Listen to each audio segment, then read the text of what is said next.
What's up, everyone? Lucas Larson here. So today is a special day.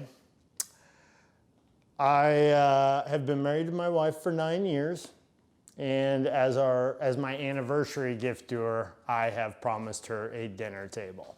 So here we are. This is my suspension structure. This is a freestanding suspension structure, which I've had some iteration of for like 7, 8 years or something. It's been a long time. I built my first one a long time ago. Yeah, it's taken many different forms from location to location where we've lived. We even had a place that had like 18-foot ceilings, and at that point it was like 12 feet tall. It was amazing. But anyway, we've only got 10-foot ceilings here, which is pretty high. So this thing is actually, oh no, these are 9-foot ceilings. So this structure is actually 8.5 feet tall. And you might wonder why it's all long like this. And that's for 2 reasons. One, we can like swing a little bit, and this doesn't have to be attached to anything to be stable. Let's see if I can just hold on to this. Well, all right, so it moved there. That was an extreme example, but in general, it's not. And if you do need that stability, you just have someone sit right back here. So I keep the pulleys here off to the side. It's just clean. And then also I'm using a Brummel splice right here on this piece of Dyneema-based cord. And so by using this Brummel splice, first of all, if people are suspending and they've got blood on them and just by instinct they reach up and grab it, it's no big deal. I just cut it off at the point where it's contaminated and then splice another Brummel onto there. Not complicated, really efficient, way stronger than a knot.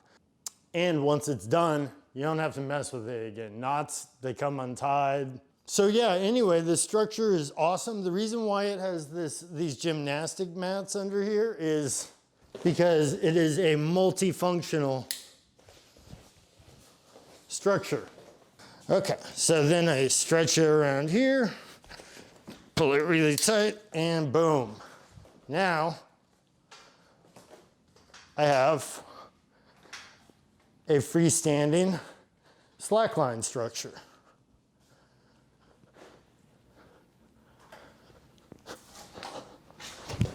So anyway, it's always been multi-purpose, and I use this for exercise, putting like suspension straps here so I can do all my body weight related exercise. Unrelated to suspension, but if you're gonna have this thing taking up your entire dining room or wherever you're gonna put it, it's nice to be able to use it for more than one thing. Let's go into the rigging. Come over here. So this is my swivel rig. If you haven't seen it, they're amazing. I've actually only got one left that hadn't been sold. But anyway, the reason why it's so awesome is it's as low profile as you can get. I mean, this is the equivalent of a swivel, another carabiner, and then your suspension rig, which typically sits vertically like this, again, eating up space. And you might wonder why there's no knots on here. This is spliced as well. This is a grog sling, and this is, yeah, just 2 splices where the tails are buried into each other. Moving on to the actual rigging system. So as you can see over here, I'm using the Rock Exotica Aztec pulleys, and they also use no knots. But this rope is actually sewn together.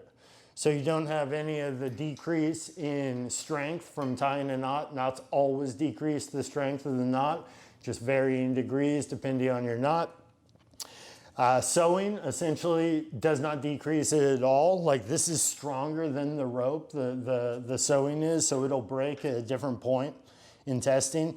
And then this is a prusik knot, and or prusik hitch anyway, and this just cinches down around there It's pinned to the block here. So pushing down on this releases it. Let me just demonstrate real quick how I hoist someone up.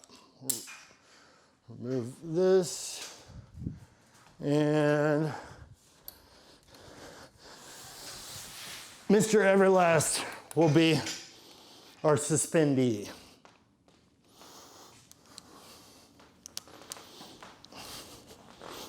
Nope.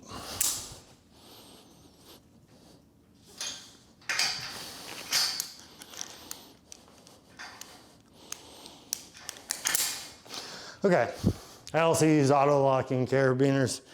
Just simplifies things. So I have my rope down here. Like, I like to pull from the bottom. Some people like it up high. This does change the position of your pulley. So this lowers as you're doing it. But as you can see, I've got my mechanical advantage here. And then the great thing is I just drop it and we're cinched in. And so it's incredibly safe. You've got redundancy to where, you know, you don't need to wear like a gree-gree. I see a lot of riggers who, I think they just want to look cool. They attach a gree-gree onto their waist and it's like, why? I mean, ultimately a gree-gree is for belaying. It's for catching someone who's falling. That essentially never happens in suspension. You're lifting and raising and a gree-gree is clunky.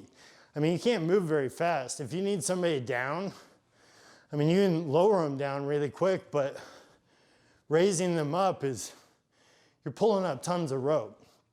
So anyway, I don't use that.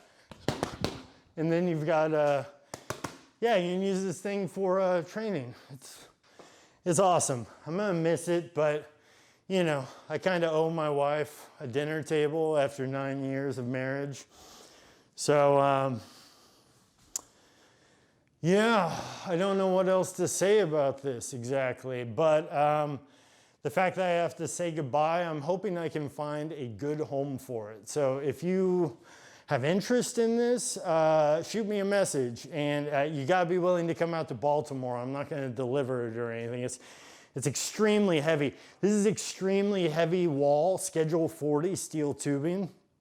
It's basically the thickest wall tubing that's regularly available. I painted it black. These are all Key Clamp. Key Clamp it's a cool company. They're pretty expensive, but they make fittings for, pretty much every angle. These right here are on hinges, so you can adjust them to any angle. Like, and you can put longer bars on here. If you want like more stability, you could extend these out really far. Really, this could be adapted in any way. If you're not interested in having gymnastics mats, probably most people aren't. Yeah, I mean, you can adjust this to any size. I made it specifically 4 feet by 10 feet because that is the dimensions of my mat. And I have a ton of other fittings, like a ton. Like this is probably only a third of them. And so I'm happy to include more. Like if you have another design that you want to put together, I can check and see if I have the fittings required to adapt this. I also have a whole lot more tubing. I mean, I've adapted this so many times. There's a ton of material. I definitely can't keep it all. The fittings, these things don't wear out. These are built for a lifetime. So it really doesn't matter if they're used.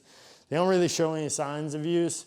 And even if they get worn a little bit, like you can see around here. Okay, so even if you look here, like the wear, use paint over it. Like, and you can paint whatever color if you want. I mean, if you want a suspension structure that's like hot pink, I mean, do with it as you like.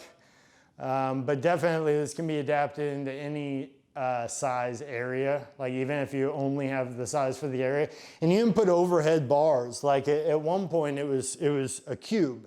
So we've got bars all over. I was using it like a jungle gym, basically. So anyway, I'll miss it, but yeah, hopefully it goes to a good home. If you have any questions about this, maybe you want to build it yourself. If you're in another country, obviously it's not realistic to ship this to you. But I'm sure there are comparable products. This is basically just an industrial erector set. They use this for a lot of those big obstacle courses, things like that, handrails, like whatever. It's extremely versatile. Anyway, hit me up if you have any more questions about it, and see my film, thepeoplewhosuspend.com. That's all I got. Later, guys.